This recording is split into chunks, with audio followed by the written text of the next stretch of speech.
capítulo 5, segundo carta aos Coríntios. Hoje essa semana, final de semana, é comemorada a Páscoa, né? Na verdade, na Bíblia, é claro que Cristo é a nossa Páscoa, tanto na morte como na ressurreição.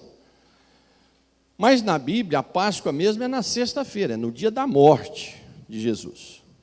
Hoje é a comemoração dos pães asmos na Bíblia e também, simbolicamente, era o dia Jesus foi como as primícias, né? Que acontece 50 dias após a ressurreição de Jesus. Então, mas todos nós falamos em Páscoa esse final de semana. Vamos meditar um pouco sobre essa aplicação no Novo Testamento, porque a gente vê igrejas hoje evangélicas querendo ser judaicas, não dá para entender, né? Então vamos lá, o versículo é o de número 7. Diz assim: joguem fora o velho fermento, para que vocês sejam nova massa, como de fato já são sem fermentos. Versículo 7. Desculpa, 1 Coríntios. 2 Coríntios foi lá outra leitura lá que nós fizemos, né? Primeira carta a Coríntios.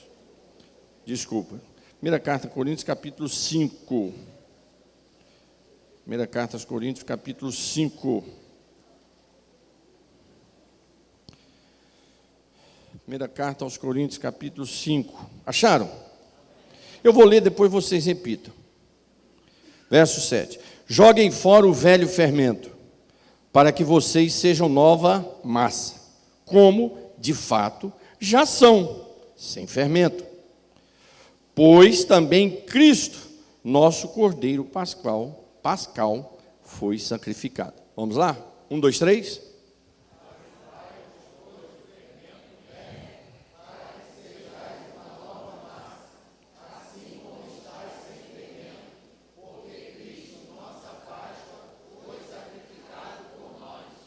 Amém. Eu já disse à igreja que o próximo estudo bíblico meu aqui em sequência vai ser a carta aos Coríntios, até porque é uma carta muito relacionada, é muito viva para os dias atuais. E agora, por incrível que pareça, há pouco tempo foi lançado, considerado pelos seminários reformados, pelas igrejas batistas, presbiterianas, inclusive aqui no Brasil foi lançado pela editora Vida Nova, que é uma editora com a visão de reformados. Foi lançado, considerado o melhor comentário sobre o livro da carta aos 1 Coríntios, da história da igreja. Ele é um calhamaço de mais de 1000 páginas, eu comprei ele, e, pasmem vocês, é de Gordon Fee. Quem é Gordon Fee? É o teólogo pentecostal mais conhecido no mundo hoje.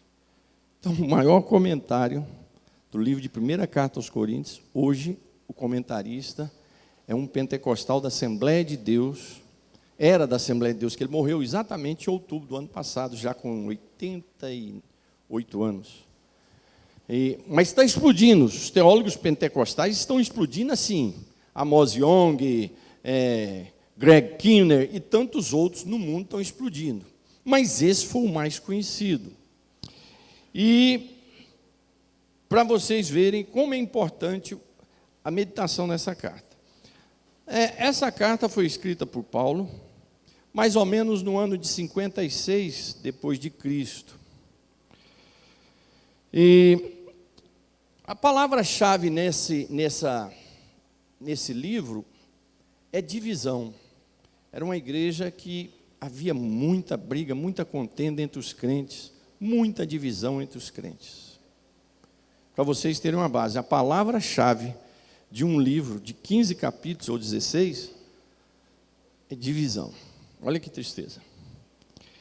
E será que tem alguma coisa a ver com os dias de hoje?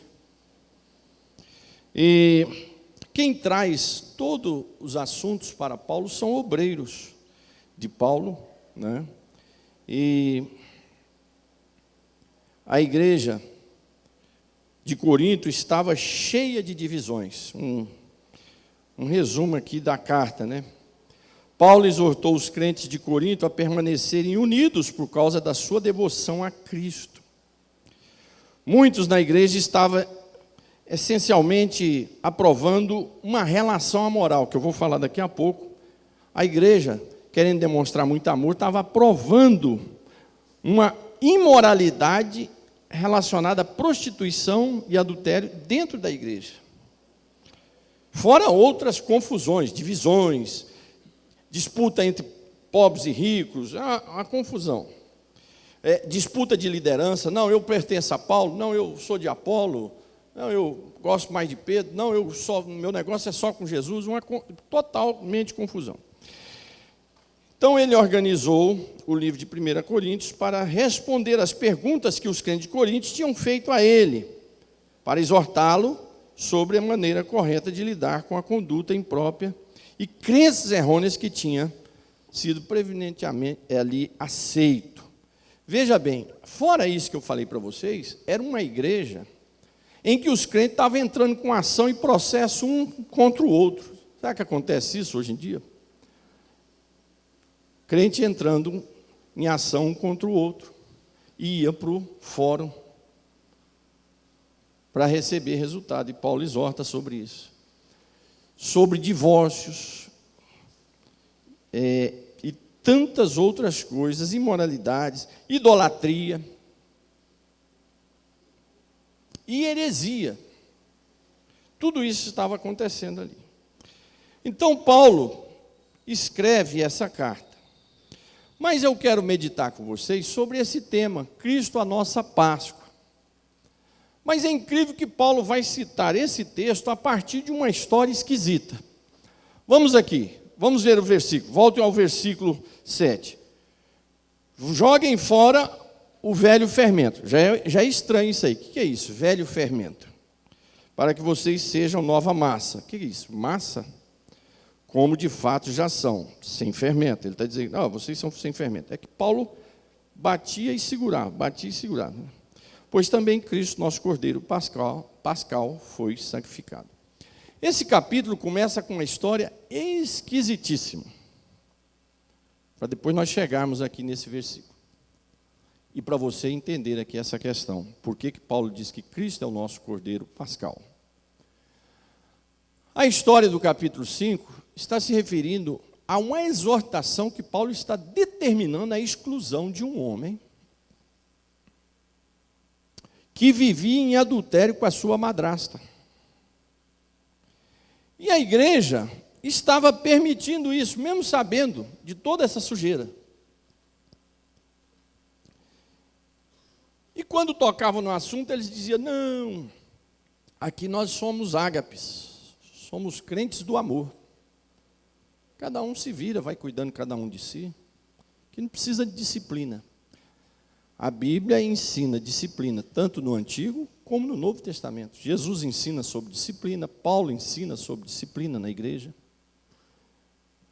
E esse aqui é um dos ensinamentos sobre disciplina na igreja.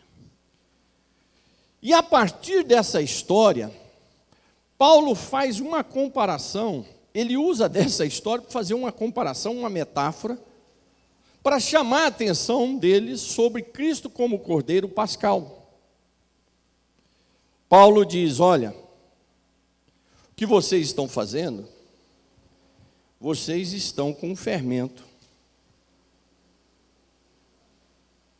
no meio da igreja. Lembra de Jesus quando disse sobre o fermento dos fariseus, que era a doutrina errada dos fariseus? Existia a festa dos pães asmos, no Antigo Testamento, estabelecido lá em Levítico e também em Êxodo. Essa festa, ela era misturada com a festa da Páscoa. E a Páscoa era a morte de um cordeiro, que era o símbolo de alguém morrendo pelos pecadores. É interessante você observar que ninguém foi salvo pela lei, como a gente às vezes vê. Olha, no Antigo Testamento foram salvos pela lei, no Novo Testamento é pela graça. Não sempre foi pela graça. Porque desde a queda em Gênesis, morreu alguém e que foi tirado para servir de roupa para o casal que pecou no Éden. E dali para cá, teve a história de Abraão, seu filho, que teve que ter um cordeiro. E foi estabelecido também na lei de Moisés, que não foi Moisés que estabeleceu. Nada da lei que é chamado lei de Moisés, foi de Deus que passou para Moisés. Então, o cordeiro era o símbolo de alguém que tinha que morrer. Nós pecamos, nós somos pecadores, então alguém tem que morrer no seu lugar para pagar. Quem tinha que morrer era eu e você, mas aí entra um cordeiro.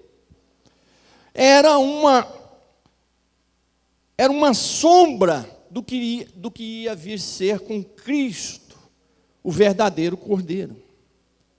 Então, todos que morreram no Antigo Testamento, que foram salvos pela fé e pela graça, porque eles criam que aquele cordeiro era o símbolo daquilo que viria a ser futuro. E isso tudo tem a ver com a ceia do Senhor aqui, por isso que eu estou ministrando hoje. E aproveitando que é essa data pascal, né? Então, essa festa, essa chamada festa dos pães asmos, era a festa dos pães sem fermento. Por que sem fermento? Isso começou lá no Êxodo. A palavra Páscoa quer dizer passar por cima. Por que passar por cima? Porque o anjo do Senhor saiu com a espada para matar os primogênitos. Aonde o povo de Deus tinha o sangue nos umbrais das portas, o anjo passava por cima. Então, por causa daquele sangue, por causa da morte de um cordeiro, eles escapavam de morrer. O que não aconteceu com os egípcios. E aí, Deus estabeleceu o seguinte: vocês vão comer, a Páscoa é o seguinte, vocês vão comer um pão sem fermento, com ervas amargas, tipo assim, jiló, que mais que amarga? Jurubeba. A chicória é até doce, né? Eu, como gosto de coisas amargas, para mim, chá de boldo, para mim, é suco de uva, né? Isso aí, para mim, não... Giló, essas outras coisas aí, couve, né? Então, tinha as ervas amargas, o pão sem fermento e o cordeiro. Por que pão sem fermento? Qual era o símbolo disso? Não podia pôr naquele período, e assim como nessa festividade dos pães asmos, ou pão sem fermento, não podia pôr o fermento para dar aquela beleza, aquele sabor diferente no pão. Por que isso? Porque simbolizava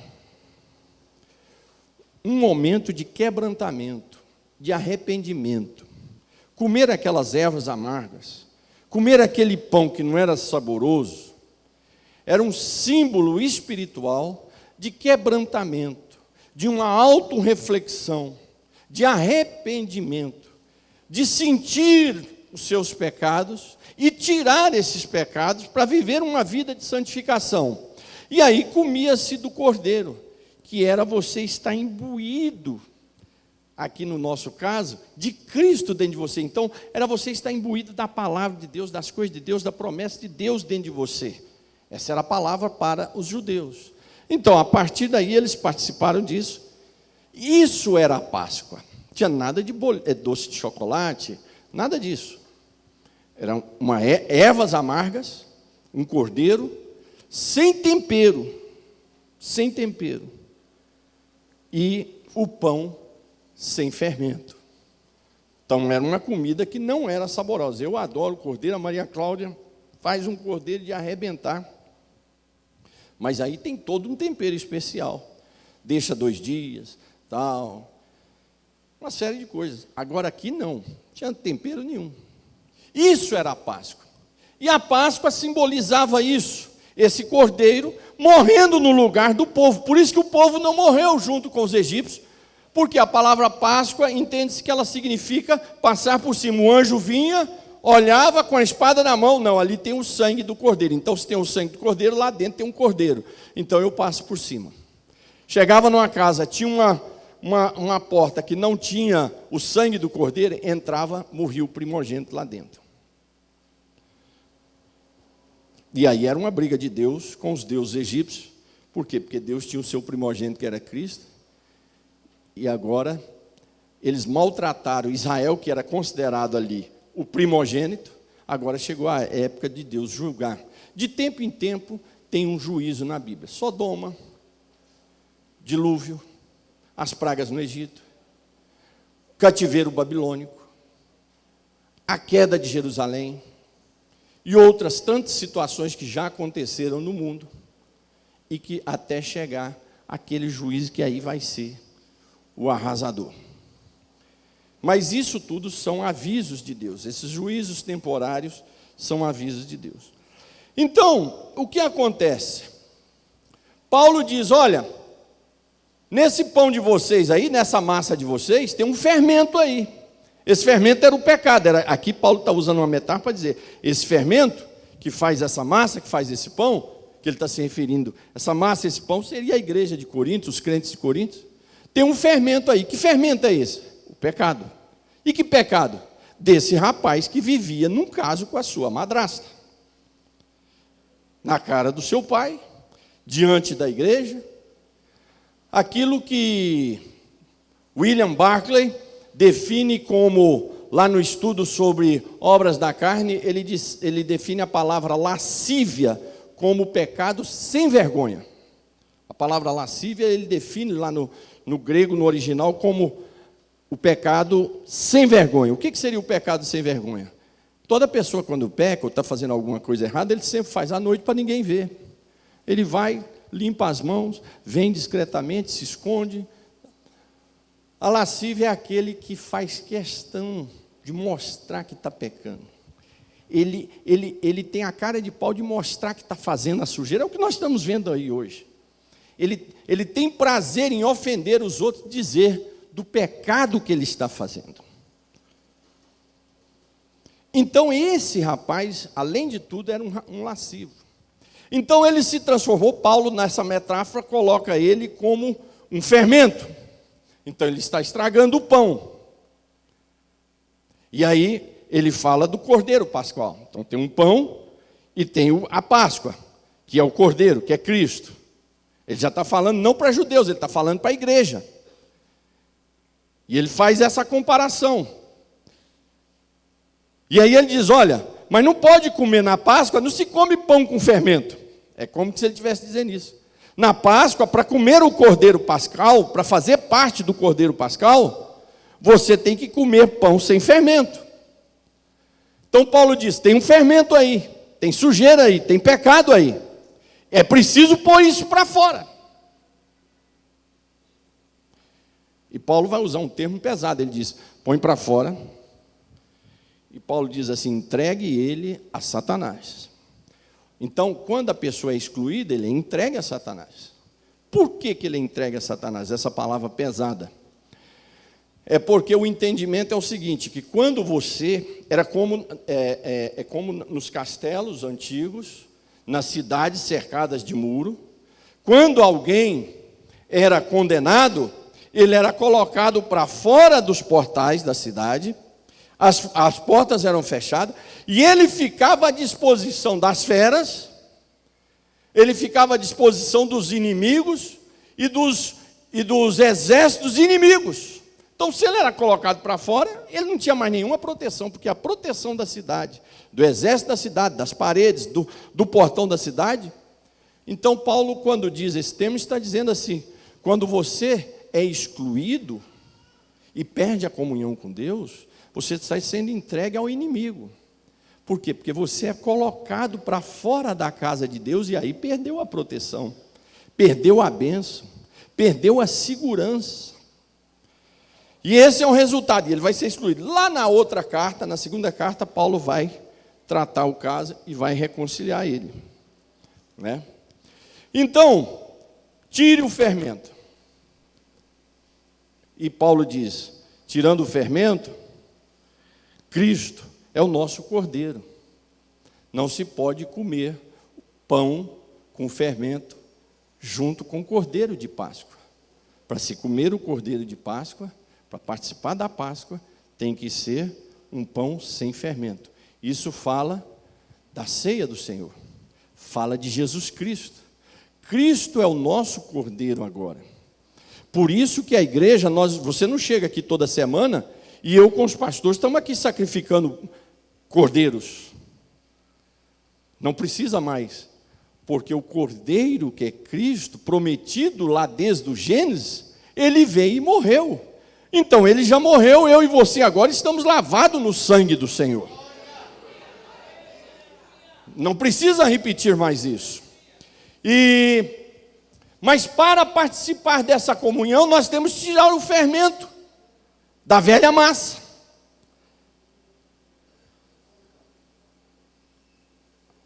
Agora nós somos uma massa sem fermento, sem contaminação, sem sujeira, sem a convivência com o pecado, sem estar andando com o pecado, sem estar de mãos dadas com o pecado. Eu e você, como ainda estamos na terra, somos sujeitos à queda, ao pecado, mas não somos sujeitos a andarmos com o pecado, de mão dada com o pecado. Quando um crente cai, ele se arrepende, confessa ao Senhor, pede misericórdia, fala com a igreja, toma um novo caminho, porque também se não tomar um novo caminho, aí entra no caminho da lascívia, perde a vergonha, e perde a bênção de Deus, e é entregue a Satanás. Então, Paulo diz, olha gente, nós temos já o Cordeiro Pascal, e isso foi anunciado por João, quando Jesus apresentou a primeira vez em público, como Jesus, o Filho de Deus. João apontou e disse, eis aí o Cordeiro, que tira o pecado do mundo. Ali foi uma profecia, ali foi anunciando a todo Israel, que agora o Cordeiro esperado chegou. E o sacrifício agora seria único. E por isso que o sacrifício foi tão terrível, foi uma carnificina. O sacrifício de Jesus foi uma carnificina. Ele estava no meu e no seu lugar. E agora, para nós participarmos, assim como no Antigo Testamento, senta, come as ervas amargas, come o pão sem fermento, tudo isso simboliza quebrantamento, arrependimento, se livrando das sujeiras, da velha natureza, do pecado, e comendo aquele cordeiro, eles cingiam a sua roupa, pegavam o seu cajado, saíam da sua casa e foram para a terra da promessa. Assim Paulo está fazendo essa metáfora, para nós entendermos que agora Cristo é a nossa Páscoa. Ele é o Cordeiro daquela Páscoa, agora ele é o Cordeiro eterno. Lembrando que agora ele é o Cordeiro, ele veio como Cordeiro, mas na sua segunda vinda, como eu já preguei aqui, ele não virá mais como Cordeiro, ele virá como leão da tribo de Judá, e ninguém vai segurar. Agora é o momento da misericórdia, é o momento do amor, é o momento do perdão, é o momento que o Senhor está estendendo a mão, é o momento que Ele insiste comigo e com você, para nós darmos certo, para nós sermos fiéis a Ele, mas vai vir o dia que isso vai acabar, vai ser o dia do juízo, vai ser o dia que Ele vai vir como leão, vai vir rugindo, vai vir arrebentando, vai vir fazendo juízo nessa terra, separando o seu povo dos ímpios.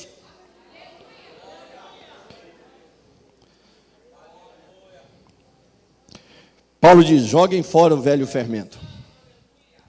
O que é jogar fora o velho fermento? Irmão, vamos esquecer a nossa natureza antiga para lá. Essa madrugada eu estava lendo a palavra de Deus. Meu Deus do céu, lá em Colossenses, fica parecendo quem está numa luta de boxe, só tomando na cabeça e vai ficando até meio tonto. Paulo falando para nós desfazermos da velha natureza, despirmos da velha natureza, tirarmos a velha natureza e deixar para lá e revestir de uma nova natureza. A velha natureza é esse velho fermento, é todo tipo de obras da carne, é a fofoca, são as divisões que a igreja de Corinto enfrentava e que nós enfrentamos até hoje. Fofoca, briga, contenda, disputa de espaço dentro da igreja, inveja um do outro, orgulho.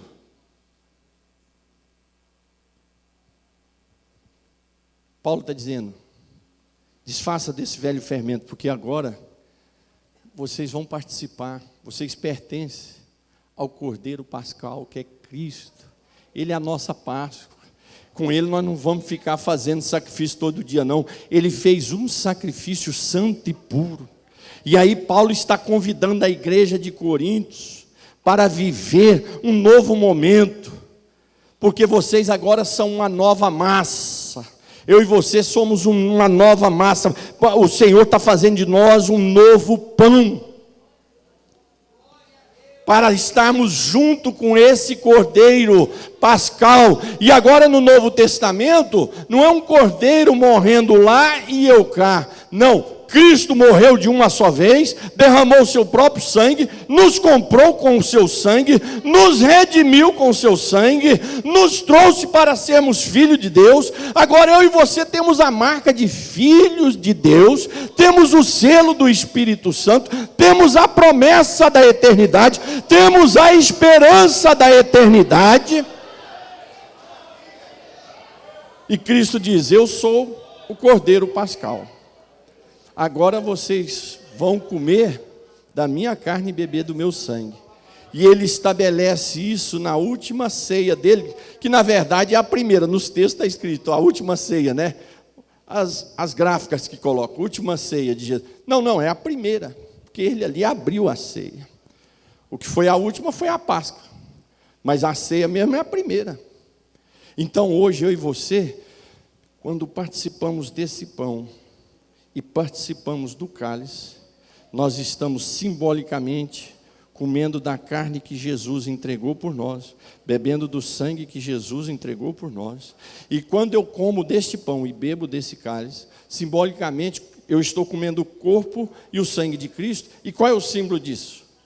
É que há uma unidade entre eu e Cristo, entre você e Cristo, e há uma comunhão entre nós. Tanto é que a ceia não é um ato de fé, é um ato de comunhão.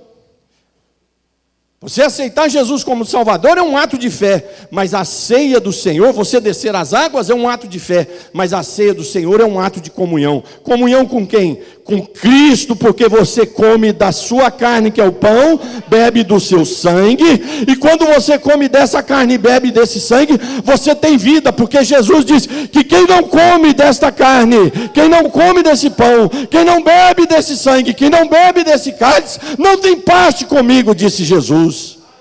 Para que eu e você tenhamos esse Cordeiro Pascal dentro de nós, digerido por nós, e nós digerido por Ele, nós temos que estar em comunhão, mas deixando o velho fermento lá para trás. Desfaça do velho fermento. Tire o velho fermento. Segura aqui para mim o microfone, Pedro. O Bruno, por favor. Paulo está usando essa metáfora dizendo, tire o velho fermento. Então eu tiro todo tipo de pecado, confusão, jogo para lá. Aí ele diz, agora vista do novo fermento. Isso aqui, o velho fermento, é toda a minha velha natureza. O sócio fazedor de confusão, que fala mal, que peca, que apronta, que é sujo, que é mal. Agora ele diz, vista do novo fermento. Porque agora você tem comunhão com o Cordeiro Pascal, que é Cristo. Cristo é a sua Páscoa. Cristo é o seu Redentor. Cristo agora morreu por você. Então vista do novo fermento. Que você seja uma nova massa. Então eu vou pôr o novo fermento. Eu deixei as obras da carne, eu jogo fora. E agora eu visto do novo fermento. O novo fermento é o fruto do Espírito. É amor, é paz, é alegria, é benignidade, é bondade, é mansidão, é fidelidade. Deixa o velho fermento lá fora. Nós não podemos participar do corpo e do sangue de Cristo, possuídos, envenenados pelo velho fermento que é o pecado. O Senhor nos chama para uma vida melhor. Quando o crente vive como uma nova massa em Cristo, em comunhão com o Cordeiro. Aquilo que eu e você mais desejamos acontece. O que você mais deseja? Sucesso. Acontece. Prosperidade. Acontece. Sabe por quê? Porque você se livrou do velho fermento. Porque o velho fermento, que é o pecado, que não deixa vir a prosperidade, que não deixa vir o sucesso, que não deixa vir a comunhão entre você e a igreja, que não deixa vir a comunhão entre você e Deus.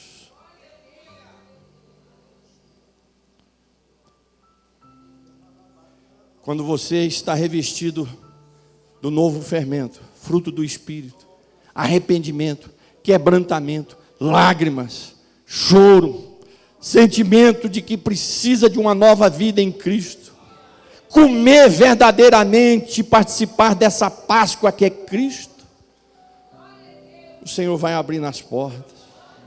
Quando Ele não abre, Ele te consola. Quando Ele não abre, você sente, e você é consolado, porque você sente que Ele está do seu lado, dizendo: meu filho, não é agora, espera. O sucesso vai vir, mas se Ele não chegar agora, você está consolado, porque você está em comunhão com Ele. Ele vai te consolar, Ele vai te segurar. Mas quando você está envolvido com Ele, as coisas vão acontecer em relação a Deus, em relação ao seu dia a dia, os seus sonhos vão se realizar. Cristo Jesus é a nossa Páscoa. Ele é o nosso Cordeiro Pascal. Livrai-vos do velho fermento, porque o Senhor quer fazer de mim e de você uma nova massa para a glória de Deus Pai. Vamos ficar de pé, igreja. Glorificado seja o nome de Jesus.